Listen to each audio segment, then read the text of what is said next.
네, 색깔 있는 인터뷰 시간입니다. 지난 9일 열린 새누리당 전당대회에서 이정현 의원이 신임 당대표로 선출됐습니다.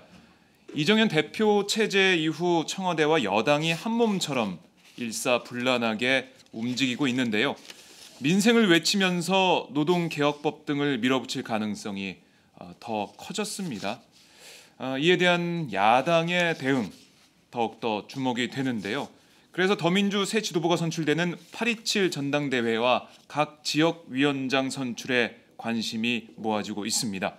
오늘은 경기도당 위원장에 출마한 이현주 더민주 의원과 함께 말씀을 나눠보겠습니다. 안녕하세요. 네, 안녕하세요. 네, 반갑습니다. 네. 요즘 바쁘시죠? 네, 엄청 바쁩니다. 경기도가 넓어요. 네, 너무 넓어요. 정말 미치겠어요. 네, 네. 이거 끝나고 또 어디로 가세요? 수원으로. 수원으로요? 갑니다, 수원으로. 네. 상암동에서 수원 또 먼데 네. 끝내고 그죠. 또 바로 가셔야겠네요. 네, 그래도 상암동에서 수원 정도 나온 것도. 아, 그래요? 네.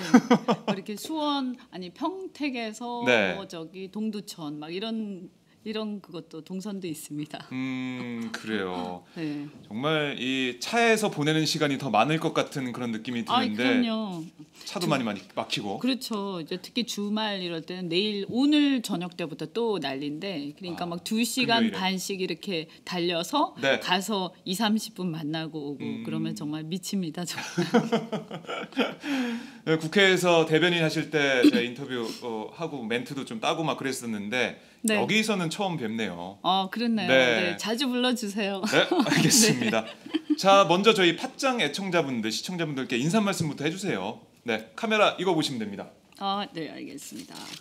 안녕하세요. 더불어민주당 광명을 지역구 이현주 국회의원입니다. 오늘은 또 경기도당 우리 당의 경기도당 위원장 겸 최고위원 후보로서 또 뵙게 되었습니다. 만나뵙게 돼서 되게 반갑고요.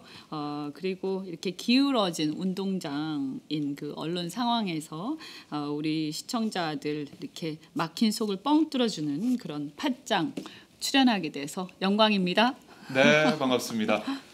저희 방송 전 세계 전국으로 생방송이 되고 있습니다. 네, 이렇게 오마이 TV 팟짱 깔때기 한번 대주고요. 네. 들어가도록 하겠습니다. 자, 이번에 경기도당 위원장 출마하셨습니다. 의원님 페이스북 보니까 D-Day를 표시해가면서 선거운동 하루하루 기록을 남기고 계시더라고요. 네. 준비 좀 잘 되고 있습니까? 뭐 열심히 그냥 밤낮 없이 돌아다니고 있고요. 네. 아까 말씀드린 것처럼 그 아주 답답한 게 뭐냐면 이게 동선이 너무 길어서 2시간 반 달려가서 30분 만나고 뭐 이런 게 있어서 이제 지금은 전화를 열심히 대의원들한테 전화를 열심히 돌리고 있고요. 그리고 또 아까 말씀드린 그런 어떤 그 내용들 네. 콘텐츠 그다음 공약 이런 것도 정리해서 문자 보내는 거 이런 거 열심히 또 하고 있습니다. 그렇군요. 아니, 당원분들을 계속 많이 만나시고 네. 민심도 많이 들으실 텐데요. 직접 현장에서 듣는 민심 어떻습니까?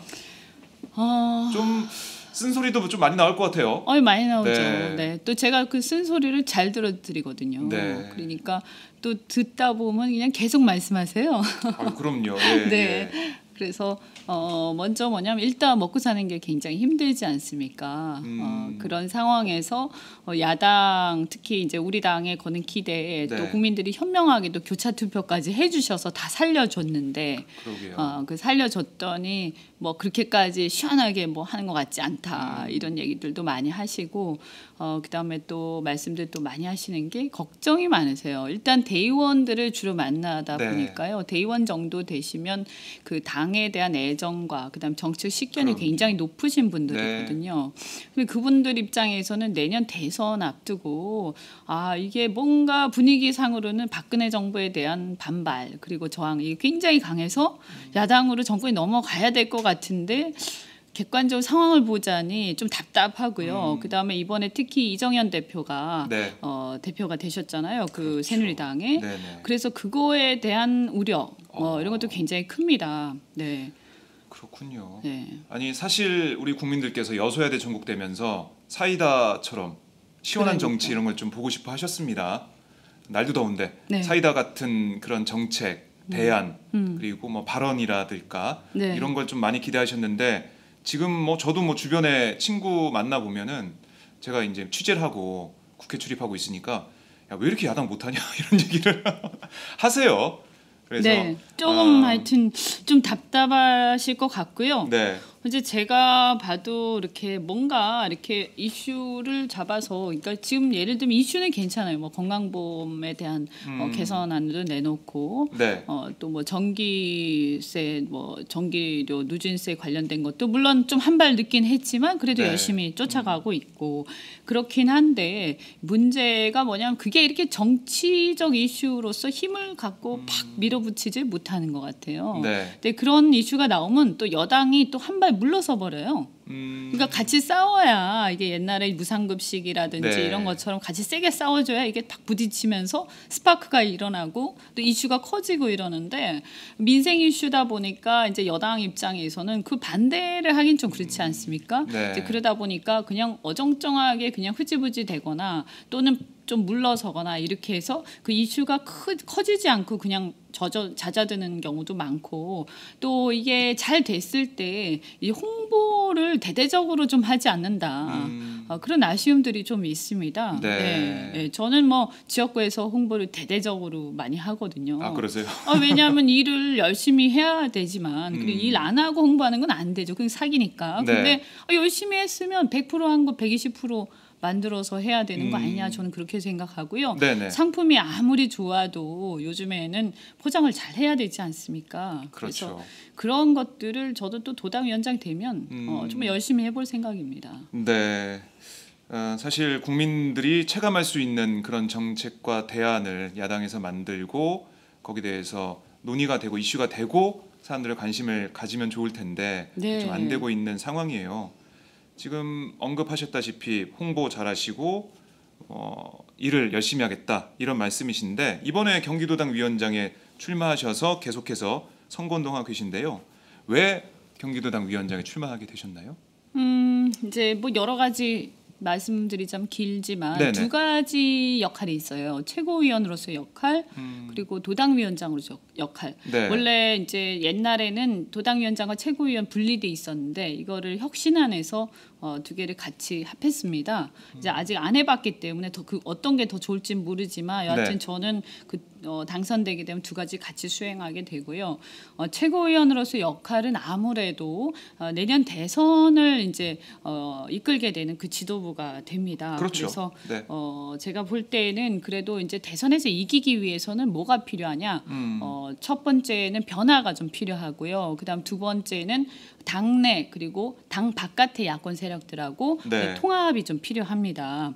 네, 그리고 또 하나 중요한 게 어차피 대선이라는 건 결국 끝까지 가면 49대 51의 싸움으로 가기 때문에 네. 외연의 확장, 이것이 굉장히 중요한데 어쨌든 그 세 가지 측면에서 봤을 때 네. 그래도 제가 좀 역할을 할 수 있지 않겠나 이렇게 생각을 하고 있습니다. 네. 외연 확장 부분 이런 건 제가 잠시 후에 다시 여쭤보도록 하고요. 자, 그럼 뭐 대표적인 공약을 외연 확장 뭐 이렇게 저희가 봐도 될까요? 어떻습니까? 대표적인 공약이랄까 약속 이런 게 있나요? 최고위원으로서의 네. 역할에서 말씀드리는 거고요. 또 하나 이제 경기도당위원장으로서 역할이라는 거는 이제 당원의 어떤 그 지위를 강화시키겠다 이런 건데 두 가지 측면이 있습니다. 지금 보면 당원 관리가 제대로 안 되고 있어요. 네. 굉장히 답답하실 텐데 이게 자꾸 당원들을 경선에 활용하다 보니까 경선 공정성에 너무 초점이 맞춰져서 주객이 전도된 상황이거든요. 네. 그래서 이런 문제들을 평상시, 그러니까 무슨 경선이나 뭐 선거 다 돼가지고 당원 관리한다고 그때 가서 권리당원 되니 안 되니 하지 말고 평상시에 당원에 대한 권리당원에 대한 어떤 일제 점검 기간 이런 걸 두고 또 평상시에 당원 교육도 좀 하고 이런 게 좀 필요하고요. 가장 네. 중요한 건 제가 이번에 다니면서 느낀 게 우리가 평소에 도당위원장이 지역의 대의원들하고조차도 이 대면 접촉이 거의 없더라. 이런 걸 느꼈습니다. 그러니까 예. 거의 못 만난다. 그리고 만난 적이 한 번도 없다. 이런 좋은 얘기들이 많고요. 소외돼 있는 그런 네, 상황이네요. 그러니까 무슨 행사장, 큰 무슨 컨벤션 센터 이런 데서 연설하는 걸 들을 수는 있어도 직접 만나서 얘기를 못 해봤다는 거죠. 네. 그래서 제가 이번에 또 공약한 것 중에 하나가요. 그 당원 소통의 날이라는 걸 정해서 일주일에 한 번씩 지역위원회마다 제가 이렇게 방문을 할 생각입니다.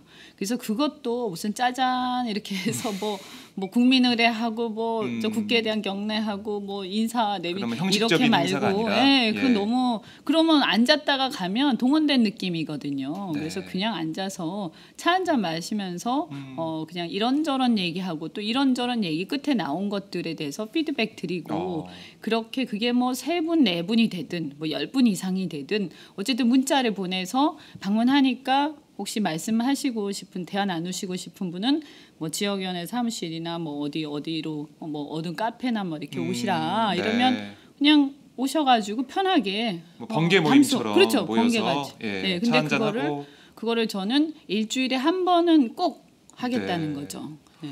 경기도 그렇게 넓은데 괜찮을까요? 할 수 있죠. 60개 그러니까요. 네. 60개 지역구예요. 그러니까 60개를 다 하다 보면 제가 보니까 그렇게 일주일에 한 번이 되게 많이 하는 것 같잖아요. 예. 그런데 1년에 한 번밖에 못 그렇네요. 가요. 네. 그러니까 60개 사실은 지역구 저는 굉장히 많이 가는 것 50이니까, 예. 같지만 사실 1년에 한 번밖에 못 갑니다. 그래도 2년 동안 2번은 갈 수 있으니까 그렇게라도 하겠다. 물론 더 가려고 할 거예요. 근데 공약이라는 건 또 좀 보수적으로 얘기해야 되니까 네. 해놓고 안 하면 안 되잖아요. 그러니까 최소한 그렇게 하겠다. 네. 뭐 그런 정도. 네. 그리고 뭐 그 외에도 많이 있습니다. 우리 여성 당원들 위해서 제가 엄마들 위해서 그 생활 대학 뭐 이런 거 만들어서 생활 강좌 같은 거 있잖아요. 그런 네. 거를 한 번씩 브런치 카페 같은 거 이런 거 하면서 그러니까 번개 같은 걸 많이 하려고 그래요. 이렇게 청년들도 제가 전국 청년위원장 하면서 청년 정치 스쿨 창립자거든요. 예. 그래서 이번에 한 5기인가 6기인가 됐는데 그걸 도당에서도 운영을 하고 그래서 그런 것들을 대규모로 하는 게 아니고요. 하여튼 한 몇십 명 정도 이렇게 해가면서 그분들이 이제 예를 들면 끝나면 수료식 하잖아요. 그럼 네. 수료식 그 번개 그 뒤풀이를 뭐 예를 들면 어제 이렇게 우리가 그냥 잡담하듯이 한 얘기인데 그 여름 끝나면 수영장 문 닫으니까 네. 문 닫은 수영장 같은 데 빌려가지고 아, 그런 데서 맛있는 거 먹으면서 번개하자 네. 10,000원씩 내서 네. 그런 아이디어도 나오고 있네요. 네, 그 청년들이 직접 얘기하더라고요. 네. 자기들이 그 문 닫은 수영장 같은 거 빌릴 수 있다고 그러면서 합시다 막 그러더라고요. 예. 어쨌든 경기도당 위원장이 되면 당원들과의 소통을 늘려 나가겠다. 네, 네. 이런 걸 약속을 해주셨는데요. 저희 시청자 중에 귀퉁바리님께서 경기도가 제일 재밌을 것 같아요. 이렇게 달아주셨네요. 지금 전해철 의원과 네, 2파전 네. 벌이고 있습니다. 네, 참 어떻게 보면은 좀 민감할 수 있는 해석들이 나오고 있는 게 사실이에요. 두 분 경쟁을 보면서 네. 특히 전해철 의원은 참여정부 때 민정수석을 지내셨고 뭐 친노 친문이라고 불리고 있습니다. 그리고 의원님은 김종인 비대위체제에서 조직본부장을 하셨고요. 네. 그래서 개파 대결이다. 개파 대결로 어떻게 보면 언론이 좀 그렇게 몰아가는 것도 있고. 그렇게 해야 재밌지 않겠습니까? 네. 그래야 기사도 읽을 거고. 네. 그래서 한편으로는 너무 개파 대결 쪽으로 네. 부각을 시키는 게 아니냐. 특히 이현조 의원님께서 네. 그런 걸 좀 부각을 시켜서 뭐 정책 대결이나 이런 쪽으로 가기보다는 개파 대결 이런 싸움으로 가는 거 아니냐 이런 지적도 있습니다. 어떻게 보십니까? 뭐 개파 대결로 이렇게 가면 우리 당은 어쨌든 저 주류가 어쨌든 그쪽인데요. 그럼 제가 더 불리하죠. 그런가요? 그래 뭐 그런 것보다도 어쨌든 이제 분명한 거는 전해철 의원님은 좀 개파색이 뚜렷한 게 사실이에요. 워낙 옛날부터 뭐 삼철이다 뭐다 해서 그런 네. 얘기들이 있었고 아주 최측근이다 뭐 이런 얘기들도 있기 때문에 그래서 사실 상대적으로 보면 그분은 당직보다는 당을 위해 당의 어떤 역할을 맡아서 일을 하기보다는 그쪽 캠프나 이쪽에서 일을 더 많이 하셨고요. 네. 이제 저는 사실은 뭐 계파가 계속 변해요. 음. 그래가지고 처음에 입당했을 때 이제 인재 영입으로 해가지고 그때 한명숙 총리 때 그때 뭐 여성 자객이다 뭐 해가지고 했었잖아요. 네, 기억이 납니다. 그래서 그때는 또 우리 지역구에서는 막 친노라고 막 또 난리들이 있었어요. 네, 또 그러더니 그다음에 이제 좀 지나가지고 제가 솔직히 말씀드려서 선거 때 손학규 마케팅을 좀 했어요. 네. 왜냐하면 이겨야 되니까 선거 때. 근데 왜냐하면 우리 지역구가 광명을이 옛날에 그 한나라당 그분 한나라당 시절에 그분이 오래 하셨거든요. 네. 그래서 지역에 아직도 과거 손학규 그 지지자들이 많이 계세요. 그래서 사실 광명을에서 지역구 국회의원 하려면 그 지지자들한테 우호적인 그걸 못 얻으면 안 되니까. 네. 그래서 그 마케팅도 좀 했어요. 그러더니 또 그러니까 또 친손이다 막 하더니 네. 좀 지나서 제가 문희상 비대위 체제에서 전국 청년위원장 했거든요. 네. 그러니까 또 뭐 문희상 하더니 그분은 좀 색깔이 옅어서 그런지 그게 좀 크진 않았었어요. 나중에 새정치민주연합 때 그때 이제 그 안철수 저 지금 국민의당 그분이 이렇게 같이 합해졌잖아요. 네. 또 그러니까 또 뭐 안철수 친한이다 뭐 이러더니 또 이번에 제가 저 김종인 김종인 비대위 때 대표. 또 조직본부장 했잖아요. 네. 그러니까 이제 김종인인가 뭐 이렇게 또 얘기를 하셔요. 네. 근데 또 제가 사실은 원내대변인을 최장수 했습니다. 네. 근데 그때 맞습니다. 보면 처음에 누구였죠? 처음에 박지원. 아. 두 번째 네. 전병헌 의원님. 또 네. 세 번째 이종걸 대표님. 뭐 대표. 이렇게 하다 네. 보니까 그 거의 뭐 다 섭렵을 했어요. 그렇네요. 듣고 보니까. 그래서 네. 제가 제 스스로 그렇게 해요. 아이 나는 친민주당파다. 친민주당파. 나 당에 충성한 사람이고 네. 사실은 우리 당의 대통령을 하셨던 김대중 대통령이나 노무현 대통령 다 친김대중 친노무현 다 하고 있고 그래서 이제 다만 좀 차이가 뭐냐면 제 성격이 어떤 특정인만을 위해서 계속해서 충성하거나 그렇게 잘 안 합니다. 그러니까 네. 이게 조직에 충성하는 그렇게 좀 훈련이 돼 있는 사람이기 때문에 또 저가 또 정치 시작한 것 자체가 이 제 가치 그러니까 경제 양극화 해소라든가 이런 거에 대한 가치를 실현하기 위해서 우리 당을 택해서 이렇게 네. 들어왔기 때문에 이 당이 잘 돼야 되고 당이 집권해야 되고 그런 거거든요. 그래서 사람 중심으로 잘 안 가다 보니까 좀 그런 측면이 있어요. 그래서 손해도 봐요. 어떤 왜냐면- 부분에서 손해를 보세요? 아니 이제 예를 들어서 어떤 특정인하고 탁 붙어서 네. 그렇게 해야 좀 누군가 챙겨줄 거 아니에요. 아.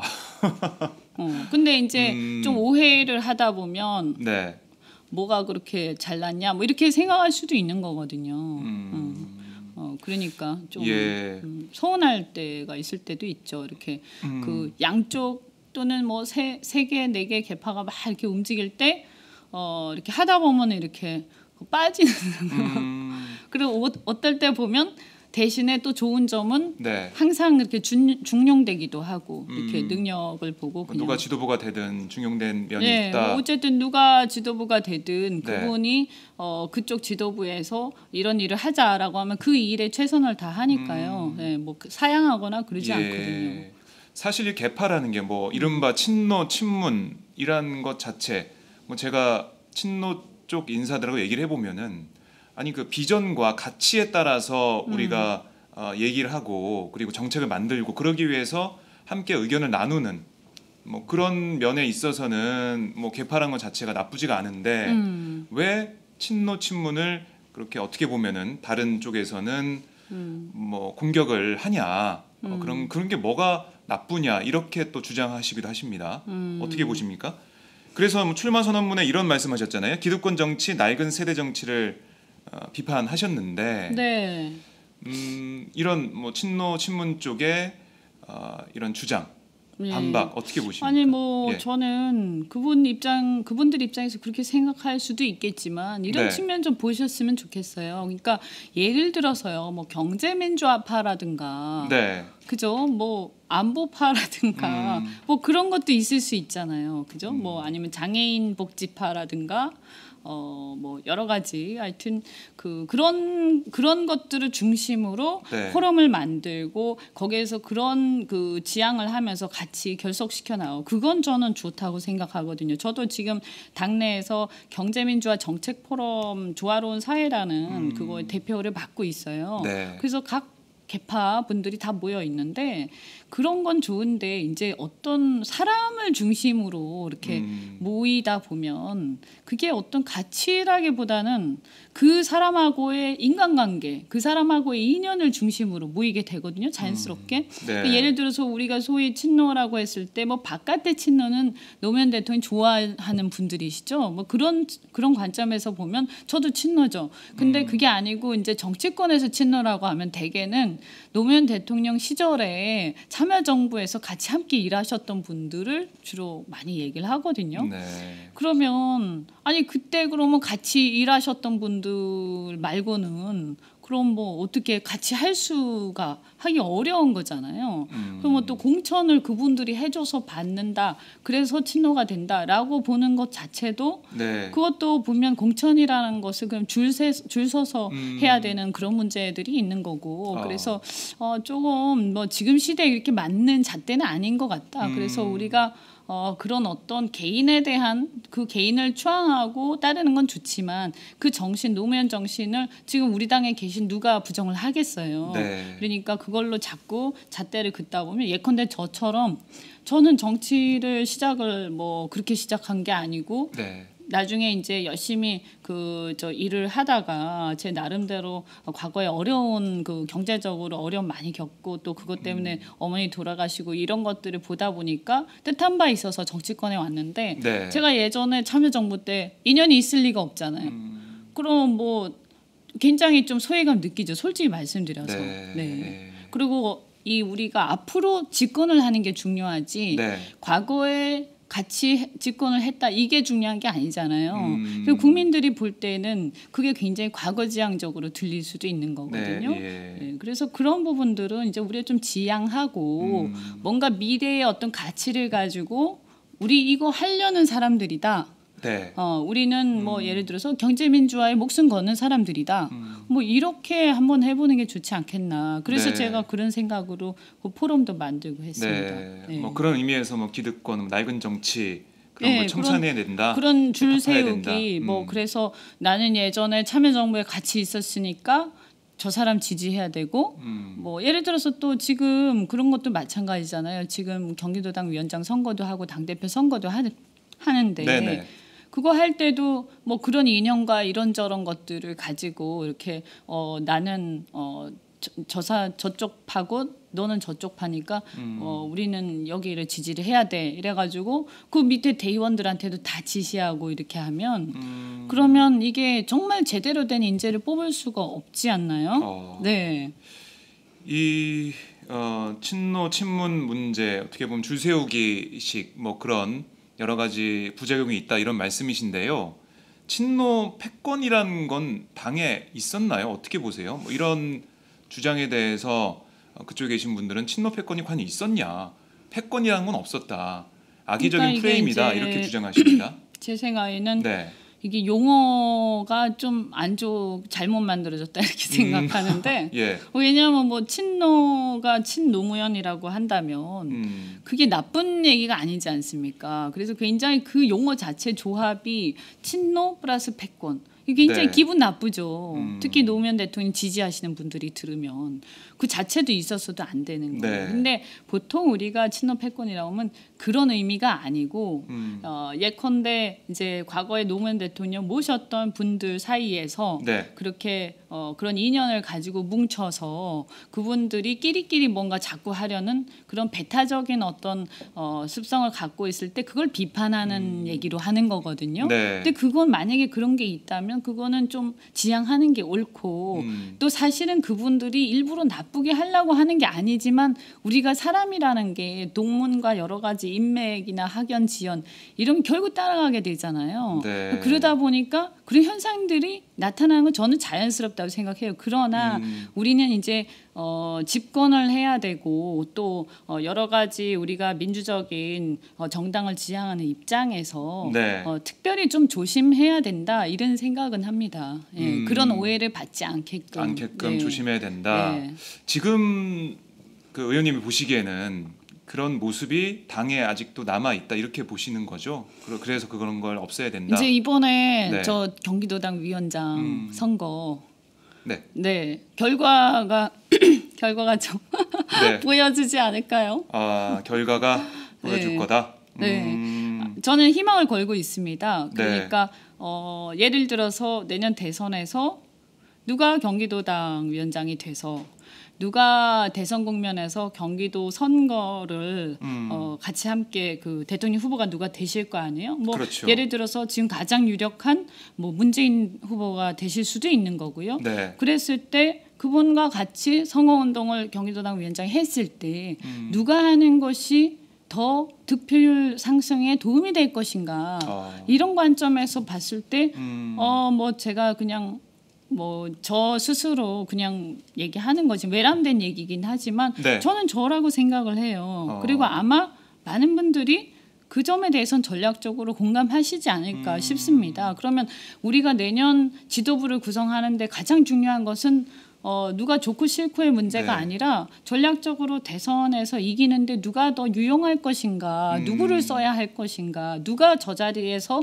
역할을 하는 게 더 득표율 상승에 도움이 될 것인가 그건데 네. 그런데 이제 만약에 또 과거에 하듯이 이렇게 줄 세우기 하고 막 이렇게 해서 그런저런 인연으로 왜냐하면 저는 김대중 정부 때 인연도 없고 참여정부 때 인연도 없어요. 새로운 세대잖아요. 네. 그러면 저 같은 사람들은 이제 거기 줄 서지 않으면 그러면 당에서 제 미래가 없는 거예요. 저는 그렇게 돼서는 안 된다라고 생각하고 네. 이번 선거에서 대의원과 당원들의 어떤 집단 지성을 믿고 싶고 그리고 제가 당선됨으로써 또 우리 당에서 새롭게 정치를 시작하고자 하는 네. 젊은 세대 그러니까 과거에 그런 정부와 인연이 없는 새로운 젊은 세대한테 좀 희망을 주고 싶다 이런 생각도 있습니다. 네, 알겠습니다.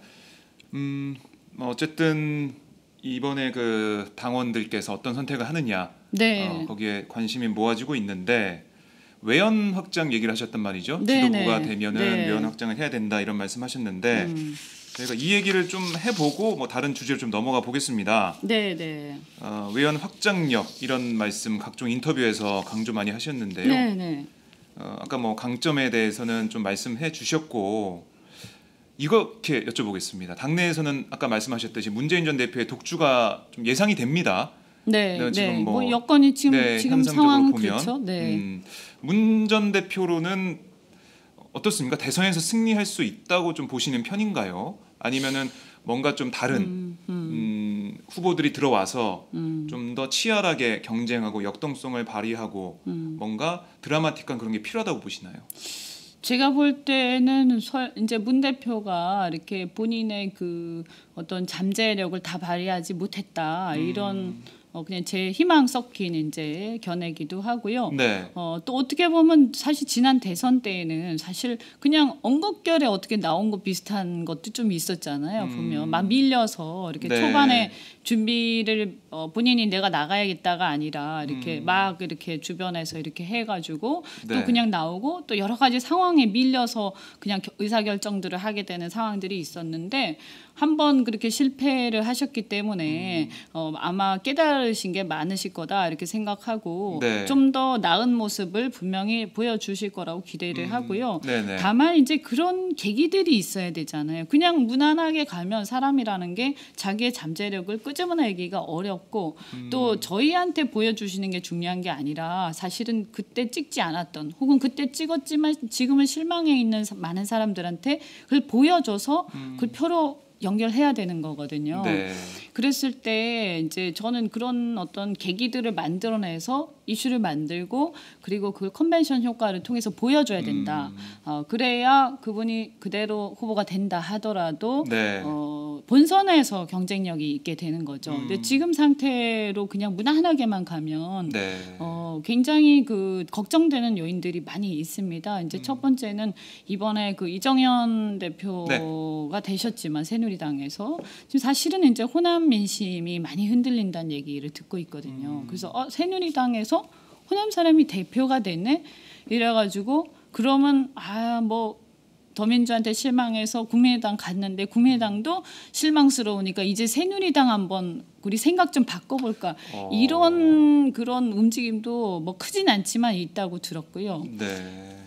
그리고 그래서 이런 호남에 대한 부분들 여러 가지 이제 호남에서는 제가 판단할 때 가장 중요한 게 당선 가능성을 본다라고 생각을 하거든요. 네. 그래서 강력한 어떤 그 권력 의지와 당선 가능성 보여주셔야 되는데 그 부분은 뭐냐면 권력 의지라는 게 내가 꼭 대통령이 되겠다 이런 문제뿐만이 아니고요. 네. 대통령이 되기 위해서는 집권하기 위해서는 정말 하고 싶지 않은 그런 것까지도 불사하고 다 하겠다 이런 거거든요. 그럼 예컨대 우리 국민의당 너무 좀 뭐 솔직히 말하면 좀 그렇죠. 불편하죠. 네. 그리고 또 과거에 본인에 대해서 비판을 세게 하셨던 분들에 대해서도 불편하실 거예요. 그러나 대권 잡기 위해서 무조건 숙이고 같이 함께하자라고 단호하게 이렇게 함께 하려고 하는 그런 의지들, 강력한 의지와 열정 이런 게 이제 보이면 그게 지속되면 그러면 호남 분들이 움직이실 거라고 저는 생각하고요. 네.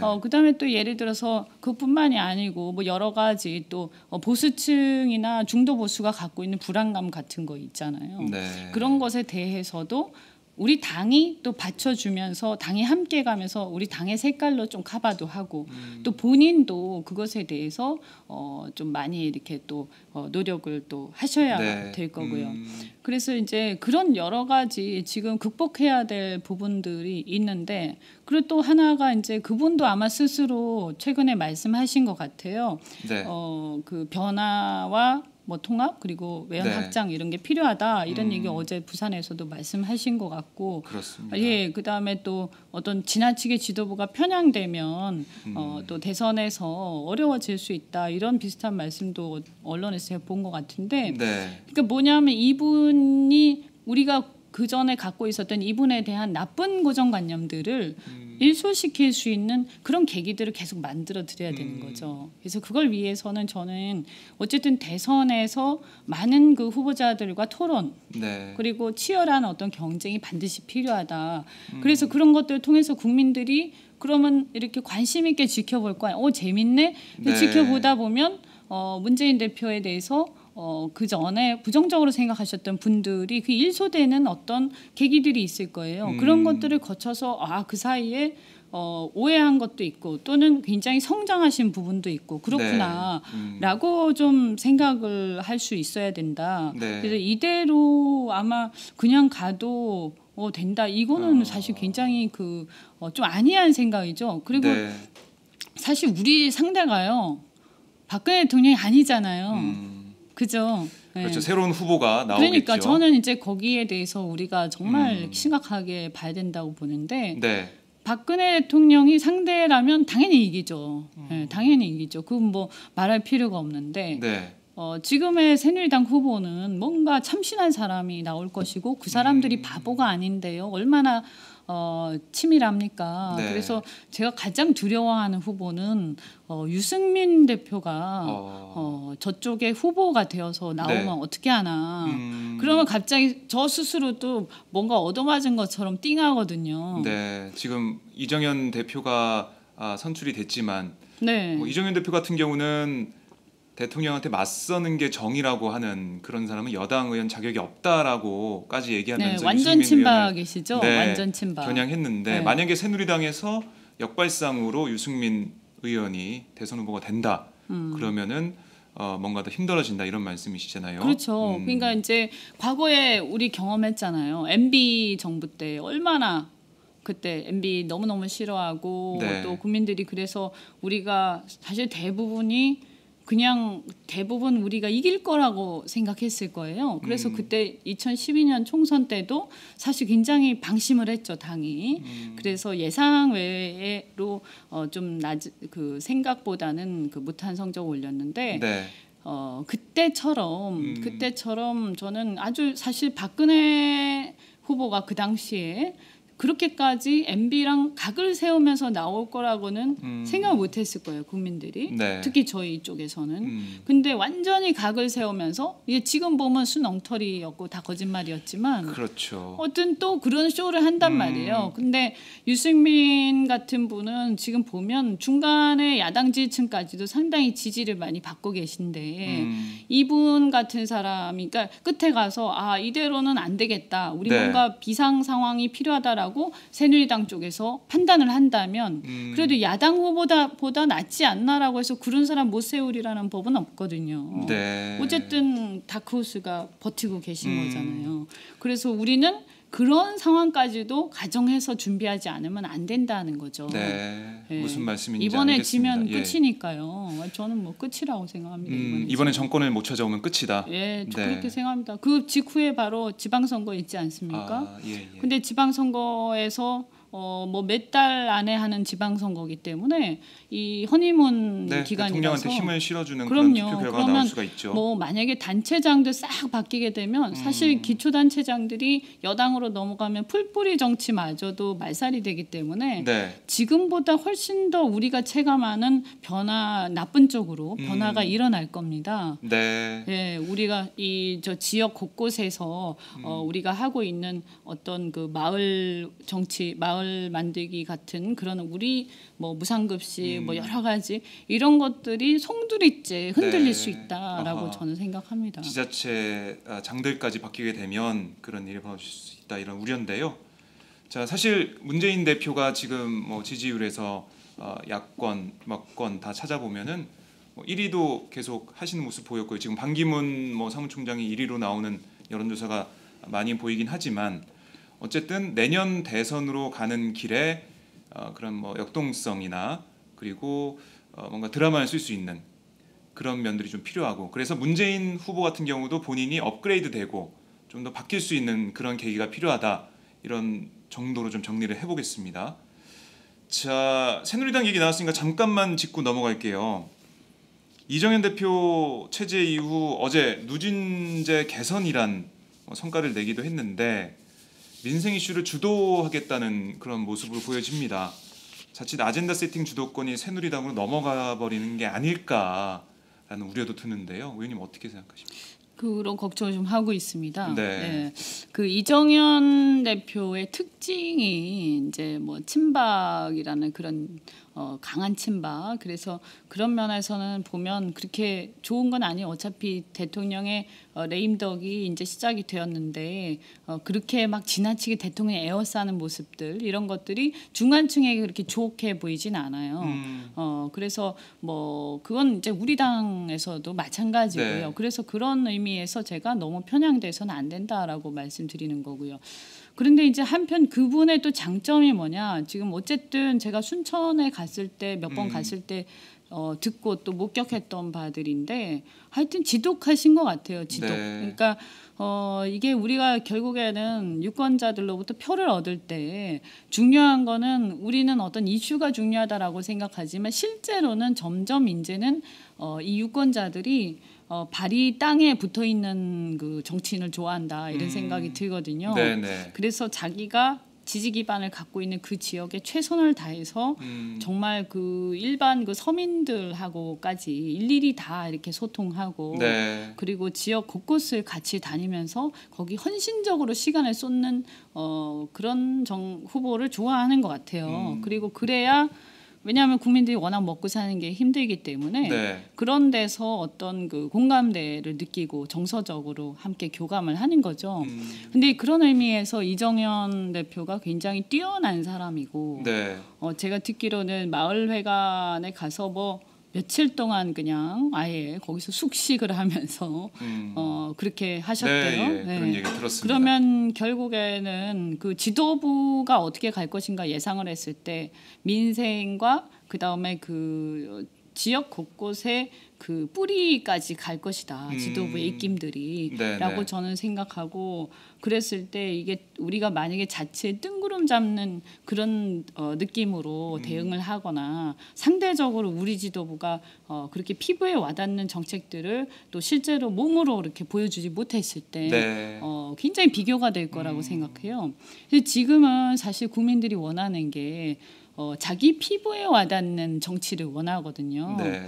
그래서 이런 면에서 솔직히 말씀드리면 아마 유권자 시청자들도 좀 느끼시겠지만 새누리당이 하여튼 쇼를 하기는 하는데 네. 그런 면에서 좀 강해요. 보면 동네에서 네. 그래서 특히 시골 같은 데서 이렇게 손잡아드리고 이렇게 같이 뭐 식사하고 이런 걸 되게 잘한단 말이에요. 네. 그러면서 자기들의 아쉬운 것들을 또 들어주고 그 곳곳에서 이런 걸 잘하는데 이제 그 새누리당의 문제점은 뭐냐면 그걸 진정성 있게 하는가라는 점에서 이제 너무 쇼한다 이게 문제인 거고 네. 우리는 또 한편으로 뭐냐면 너무 훌륭한 담론들을 얘기를 많이 하지만 굉장히 뜬구름 잡는 느낌이 많고 실제로 동네에서 사람들을 만나서 그런 것들을 하나하나 하는 데는 좀 부족하다.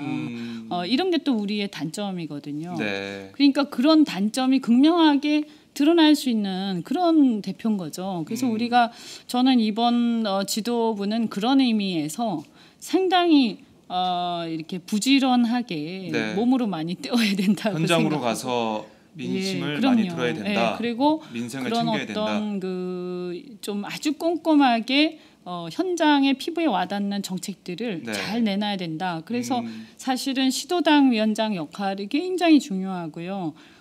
또 이렇게 아까 몸으로 때운다고 말씀을 드렸지만 네. 이게 또 그냥 가서 현장 가서 듣는 게 중요한 게 아니고 피드백을 다 해드려야 돼요. 근데 그 피드백을 다 했다는 그런 그 느낌은 아마 유권자들이 그런 경험 없으실 거예요. 항상 정치인들은 듣기만 하고 그 다음에는 답이 없다라든가 아니면 뭐 와서 그냥 그냥 한번 그렇죠. 정치에 카메라 대한 불신이 한번 크죠. 네, 정치인들에 카메라 대한 한번 불신. 이렇게 하고 네. 그냥 왔다가 간다 이런 생각이 많이 드실 거예요. 그래서 저는 이제는 그렇게 정치하면 안 된다. 가서 한 사람을 만나더라도 제대로 얘기하고 그 얘기 들은 것에 대해서 책임감 가지고 피드백 해드리고 네. 그런 게 쌓였을 때 신뢰가 생기는 거지 대단한 게 아니다라고 저는 생각해요. 그래서 이번에도 경기도당 위원장 이거 하면서도 선거운동하면서도 그렇게 일일이 한 분 한 분하고 다 얘기를 하고 있는데요. 네. 그 이정현 대표하고 상대를 하려면 우리 지도부가 아주 정신을 바짝 차려야 된다. 그건 아주 엄청나게 부지런하시대요. 뭐 이정현 대표 체제와 어떻게 보면은 이번에 신임 지도부가 비교가 될 수밖에 없는데 그런 면에서 정신 차려서 해야 된다 이런 말씀이십니다. 근데 이렇게 또 여쭤볼게요. 사실 저희가 민생 문제, 먹고 사는 문제도 중요하지만 민주주의 문제, 평화 문제, 외교 문제, 안보 문제 이런 것도 중요합니다. 그래서 현안 중에 보면은 뭐 사드 문제도 있고요. 네. 세월호 참사 진상 규명도 있고 백남기 네. 농민 사태도 네. 있고 네. 여러 가지 이슈들이 있습니다. 하지만 이게 계속 묻혀 있어요. 네. 이른바 주류 언론들도 잘 다루지 않고 네. 그리고 여소야대 전국이긴 하지만 국회에서 계속 교착 상태이기 때문에 잘 드러나지 않고 해결이 있는데요. 안 되고 있죠. 네, 특히 사드 같은 문제는 어제 김종인 대표도 의총에서 말씀하셨지만 네. 내년 집권을 위해서는 이렇게 모호하게 가야 된다 이런 식의 말씀을 하셨습니다. 하지만 뭐 많은 지지자분들 그리고 뭐 다른 야당에서는 이런 얘기를 해요. 아니 지금 더불어민주당이 집권했냐? 여당이냐? 네. 지금 하는 모습이 여당 같다. 야당이면 야당답게 성주 국민들의 그 아픈 곳을 어루만져 주고 그리고 대안이 뭔지 만들고 이렇게 하면서 네. 당론부터 정하고 싸워야 되는데 지금 더불어민주당은 마치 내년 집권을 생각해서 집권한 듯이 한듯이 그런 모습을 보이고 있다. 아픈 지적이네요. 한 네. 듯이. 네. 그런 쓴소리가 있는데요. 네. 의원님 어떻게 보십니까?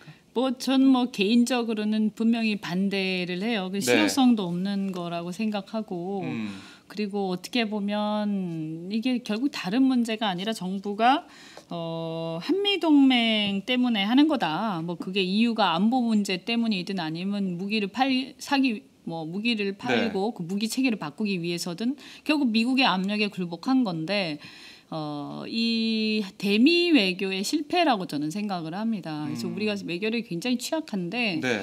이 부분에 대해서 이제 우리는 계속 반대를 해왔잖아요. 근데 그러면 당론으로 이것을 이제 반대할 것이냐 라고 했을 때 이제 고민이 많이 있죠. 저희 당 입장에서도. 네. 근데 이제 아직 집권은 안 했지만 근데 집권하고자 하는 거잖아요. 그렇죠.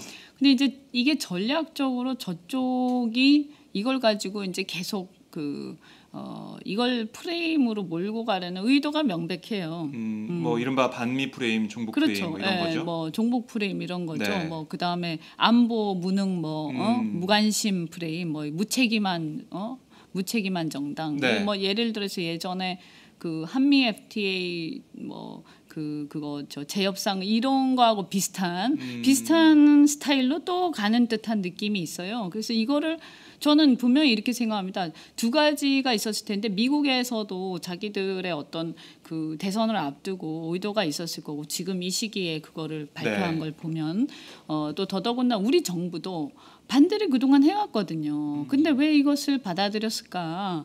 대미 외교 실패도 있는 거고. 근데 그거를 더 끌 수 있었을 거예요. 계속 반대해왔기 그렇죠. 때문에. 그죠? 네. 근데 우리가 밀리지만 그것을 갑자기 이렇게 수락한 데는 내년 대선을 앞두고 어떤 그런 전략적 판단이 있었을 거라고 저는 생각하거든요. 그러니까 박근혜 정권에서 내년 대선 앞두고 이 네. 프레임으로 선거를 끌고 가기 위해서 이렇게 한 면이 있다. 이때까지 정부가 반대해왔잖아요. 네네. 그리고 그것을 설사 우리가 밀려서 미국의 압력에 굴복을 할 수밖에 없다라고 하더라도 그 왜 하필 지금이냐라는 질문이 있는 거죠. 네. 그래서 국내 정치용 그 시기적으로 보면 조금 더 끌 수 있었을 텐데 네. 국내 정치용으로 지금 전격적으로 결단을 했고 그 배치 시기도 보면 내년 대선 앞두고 한다는 거거든요. 그래서 그렇죠. 죄송합니다. 이분들이 정말 주도 면밀하구나라는 생각을 안 할 수가 없고요. 그래서 이런 관점에서 그럼 우리가 알면서 이제 호랑이 굴로 들어갈 것이냐, 이제 정면 돌파를 할 것이냐. 정면 돌파해야 되는 거 아닙니까? 그러는 이제 그런 고민이 당내에서는 있었던 거죠. 그래서 사드에 대해서는 저는 이제 우리가 성주의 문제에 대해서는 강력하게 반대해야 된다고 생각을 합니다. 네. 왜냐하면 이거는 그분들 입장에서 보면 아주 그 기본권 침해, 그 다음에 국민을 무슨 국가 권력을 위해서 그냥 희생이 마땅한 어떤 그런 도구쯤으로 인식하고 있는 행태이기 때문에 강력하게 반대를 해야 되고 다만 이제 이것이 외교적으로 문제가 커지지 않게끔 좀 조심할 필요는 있는데 네. 그게 이제 지금 상당히 우리한테 열악한 게 뭐냐면 언론 환경인 거죠. 우리가 그렇게 안 해도 이제 그렇게 가버린단 말이에요. 이번에 그 방중 사건을 보셔서도 아시다시피. 예. 네. 그러니까 제가 볼 때는 좀 더불어민주당이 이런 저런 뭐 사정이 있겠지만 너무 조심조심 간다는 느낌이 들고 사실 지지자분들하고 민심을 보면 사드 배치 반대하는 여론이 좀 높아지고 있거든요. 네. 그러니까 백악관 청원 서명도 10만 명을 돌파했고 네. 이런 상황인데 사드 문제가 비단 성주만의 문제가 아니라 한반도 평화에 큰 영향을 미치는 문제다라는 목소리가 점점 커지고 있습니다. 네. 그런 가운데 더불어민주당 같은 경우는 이 문제가 저는 승산이 있다라고 좀 보여지거든요. 제가 볼 때는 지금 뭐 북풍이나 뭐 이런 여러 가지 프레임을 염려해서 몸을 사릴 게 아니라 좀 더 강하게 나서서 대안을 제시하고 뭐가 잘못됐는지 조목조목 계속 반대 목소리를 내야 지도부가 어떻게 보면 체계적으로 좀 끌고 나가야 그걸 또 여론이 좀 받아주고 언론이 써주고 이런 거 아닐까라는 생각이 들어요. 그 이제 제가 볼 때는 아마 결단을 좀 내려야 할 텐데요. 그러니까 뭐냐하면 사드 배치를 반대한다라는 입장 많은 분들이 갖고 있어요. 저도 마찬가지고 그런데 그럼 이것을 당론화해서 언제까지 끌고 갈 것인가라고 하는 부분을 좀 전략적 고민은 지금 하고 있는 것으로 알고 있어요. 근데 당론화해서 대선까지 끌고 갈 것인가? 왜냐하면 이게 문제가 우리가 당론화해도 이게 대선 전에 해결되지 않는 이슈거든요. 네. 그러면 전략적으로 봤을 때 대선까지 끌고 갈 것인가라고 했을 때 이제 아마 이제 지도부의 입장은 뭐 제 지도부는 아니지만 이런 게 있어요. 이제 그 내년 대선에서 우리가 확실하게 승기를 잡을 수 있는 이슈가 분명히 있어요. 그게 뭐냐? 그 경제 이슈예요. 네. 네. 경제 이슈로 이 프레임이 가면 무조건 이긴다고 저는 생각해요. 국민들이 이 저 불만이 굉장히 많고 그 다음에 실제로는 뭐 저희 지역을 돌아다녀도 그렇고 이번에 경기도 전역을 다녀도 이 뭐 우리 당의 지지자뿐만이 아니라 심지어 새누리당 지지자였던 분들조차도 네. 먹고 살기 힘들고 이런 문제를 기대를 했지만 박근혜 정부가 전혀 해결해주지 못한 점에 대해서 이제 그럼 야당에 기대를 해볼까라는 거기까지는 와 있거든요. 그랬을 때 그것을 우리가 그 이슈가 선거 국면에서 이슈가 붙었을 때 예전에 김대중 대통령께서 그 정권 교체를 해낸 것처럼 저는 분명히 100% 이긴다고 생각을 하고 있고 야권에서 네. 지금 어떤 야권에 대한 정권 교체에 대한 국민적 열망의 가장 근원에 이제 못 살겠다라는 게 있는 거거든요. 그런데 그게 이제 쉬운 싸움이라고 한다면 이 사드 문제는 굉장히 그 이제 예측 불허의 싸움으로 가는 거죠. 그래서 이거는 이제 당의 전략적 단위에서 좀 더 이제 고민을 하는 이유가 거기 있다고 저는 알고 있습니다. 네. 새 지도부가 되면은 지금 각 그 당 대표 후보들께서 사드 반대를 얘기하고 계시니까 네. 아마 그 뭐 부분들이 정리가 될것 반대로 갈 같은데. 가능성이 많이 있다고 보고요. 네. 그리고 그것을 그런데 그 프레임을 어떻게 잘 균형을 맞춰서 우리의 그 민생이나 경제 이슈를 계속 끌고 갈 것인지 그래서 그걸로 대선 때 결국엔 정권 교체의 어떤 큰 또 그걸로 할 것인지는 같이 함께 고민을 해야 될 것 같아요. 예. 알겠습니다. 아무튼 근데 지지자분들과 사드 반대를 염원하는 분들께서는 이런 더불어민주당의 행태에 대해서 많이 분노하고 계신 그 상황을 좀 알고 계셔야 될 것 같아요. 아니 알고 있고요. 네. 네, 알고 있고요. 뭐 저도 개인적으로는 반대하니까 그런데 저도 좀 불만이 있을 때도 있고요. 네. 근데 또 그 전략적 고민을 들어보면 그것도 또 일리가 있게 들린단 말이에요. 네. 그러니까 좀 어려운 문제예요. 하여튼 굉장히 고민을 많이 해야 될 것 같고, 네. 네, 하여튼 참 이 정치가 뭐냐면 특히 이제 대선을 앞두고, 우리가 49대 51 싸움을 하는데 지금 이 우리의 집토끼 말하자면 네. 집토끼도 잘 갖고 가야 되고, 또 근데 이제는 대선 직후가 아니라 대선 앞둔 직전에 와 있기 때문에 이 산토끼도 늘려가야 되는데. 그래서 이제 역할 분담이 좀 필요하다 이렇게 생각합니다. 역할 분담. 네. 좀 그런 쪽으로 집토끼를 잡는 사람이 있고 또 산토끼를 잡는 사람이 있고. 네, 그래서 아마 모호해지지 않을까. 네. 근데 지금 제가 볼 때는 그 집토끼를 네. 놓치고 있는 거 아닌가라는 생각이 들고요. 지금 상황은 제가 볼 때 집토끼도 좀 서운해지고 있고 네. 산토끼도 멀어지고 있고 그런 것 같습니다. 그래서 약간 위기 상황이다. 네. 네. 자, 저희가 뭐 당내 뭐 개파 얘기, 대선 얘기, 사드 얘기까지 쭉 해봤는데 벌써 시간이 50분을 넘었습니다. 수원까지 가셔야 되니까 계속 저희가 붙잡을 수는 없을 것 같고요. 네. 뭐 현안 몇 개만 잠깐 여쭤볼게요. 네네네. 네, 이 우병우 사태, 우병우 수석 문제. 어제 청와대 회동에서는 이정현 대표가 뭐 아예 우병우의 우자도 꺼내지 않았다. 그 얘기는 나오진 않았다 이런 얘기를 했습니다. 우병우 민정수석 문제 좀 어떻게 보시는지 한번 들어볼게요. 저는 이게 이제 제가 어제 그 정당이 집권해야 된다 이런 네. 얘기를 했어요. 그게 근본적으로는 우리 통치 구조의 그 문제에서 비롯된다고 생각을 합니다. 그래서 실제로는 이제 저는 그래서 개헌도 필요하다. 제왕적 대통령제가 여러 가지 문제를 발생시킨다 이렇게 생각을 하는데요. 결국에는 뭐냐면 이 수석이라는 자리 응? 그러니까 이 선출되지 않은 권력이고 검증받지 않은 권력이잖아요. 네. 뭐 인사청문회를 하는 것도 아니고. 그런데 실제로는 그 대통령의 측근들이 모든 것들을 다 결정한단 말이에요.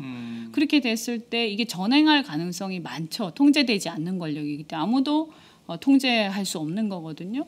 그리고 통제하는 권력이라 통제를 받는 권력이라면 스스로 관리를 하게 돼요. 아무래도 뭐 네. 장관이라든가 이런 사람들은 다 드러나니까.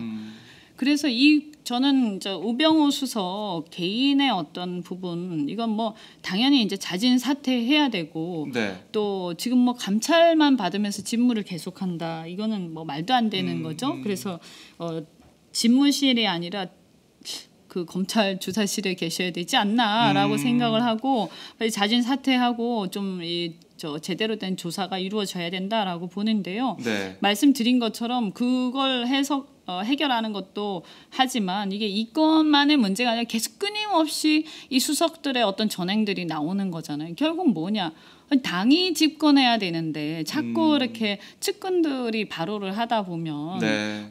이런 부작용들이 생기고 민주주의 국가에서 이 사실 삼권 분립이라든지 권력을 견제하기 위해서 많은 장치들을 뒀지만 이 부분이 이제 사각지대가 있는 거거든요. 이게 이제 결국에는 그 통제되지 않는 권력이 그 대통령의 어떤 절대적 권한에서 나오는 것이다. 그래서 이제는 정당이 집권하고 정당의 조직들이 중심이 돼서 그 다음에 시민들의 지지를 받아서 같이 함께해서 집권을 하고 네. 집권을 하면 이 정당이 함께 내각을 구성을 하고 또 여러 이제 수석이라든지 이런 수석이나 이런 대통령 측근들의 권한은 말하자면 대통령 보좌하는 거예요. 자기들이 정치하는 게 아니거든요. 네. 근데 지금은 보면 사실은 예를 들어서 어떤 수석이 있다 그러면 보건사의 수석이다 뭐 이러면 그분이 실제로 보건복지부 장관보다 훨씬 더 세단 말이에요. 마치 자기가 대통령인 양. 네. 네. 이것을 근절해야 된다. 그래서 또 이 내각이 정말 책임 정치를 해야 되는데 그러려면 이 내각에 대해서도 대통령이 내각을 구성할 때 당정 협의를 거쳐서 당의 지지를 받고 당에서 인정받는 사람들이 내각에 들어가야 되는 거고요. 네. 그래서 어느 정도는 이 책임 정치 그다음에 또 제가 볼 때는 예를 들어서 총리 특히나 총리 같은 경우에 총리가 책임 정치를 해야 되는데 이 총리의 임명도 어떤 정당하고 반드시 상의를 해야 된다. 그래서 네. 당청 관계가 굉장히 투명하게 잘 돼야 되는 것이다. 그래서 이번에 지도부는 이 대선 국면과 그 이후의 국면까지 같이 가게 되는데요. 정당의 어떤 여러 가지 정당 정치의 그 일환으로 네. 이 대선 국면을 잘 관리를 하고 대통령과 함께 이렇게 대통령 선거를 주도적으로 갖고 가야 된다라고 생각합니다. 네. 네. 그래서 뭐 혁신 공약 발표하시면서 당 중심의 대선, 당 중심의 정권, 당원 중심의 정부 이런 말씀해 주셨는데요. 네. 당이 정말 잘 준비를 하고 내년 대선 경선 관리부터 그리고 만약 집권하게 되면 집권 이후에 어떤 플랜을 가지고 패러다임을 가지고 갈지 이런 것들을 잘 준비해야 될 것 같아요. 네, 정책도 당에서 책임지고 만들어야 네. 그 집권 이후까지 그게 지속되는 건데 지금 보면 집권한 다음에 인수위에서 막 이렇게 와가지고 이렇게 하다 보면 또 산으로 가고 그래서 집권하기 전에 공약과 이후가 막 달라지고 그렇죠. 네. 예 이런 것들 그리고 국회의원들은 들러리로 전락하고 그러다 보니까 여야가요 대통령 하나 만들기 위해서 그냥 막 싸우고 측근들은 또 그걸 가지고 막 개파 정치를 하고 이런 여러 가지 부작용이 저는 정당 정치가 취약해서 나온다 이렇게 봅니다. 네. 알겠습니다. 자, 저희가 이현주 의원님과 말씀을 나눠봤는데요. 경기도당 위원장 선거에서 전해철 의원과 네. 맞붙게 됐고 날짜가 21일인가요? 선거 날짜가요? 네, 21일 날 대의원 현장 투표, 19일, 20일 권리당원 ARS가 있습니다. 네, 알겠습니다. 자, 어떤 선택을 당원들이 할지 저희가 지켜보도록 하고요. 오늘 이현주 의원님 나오셔가지고 여러 가지 이 당내 문제 그리고 내년 대선에 대한 생각들을 충분히 말씀하셨으니까요. 이게 네. 당원들 그리고 국민들의 선택에 도움이 될 것 같습니다. 자, 끝으로 저희 팟짱 시청자분들께 한 말씀 해주시죠. 네. 네, 오랫동안 또 같이 함께 해주셔서 너무 감사드리고요.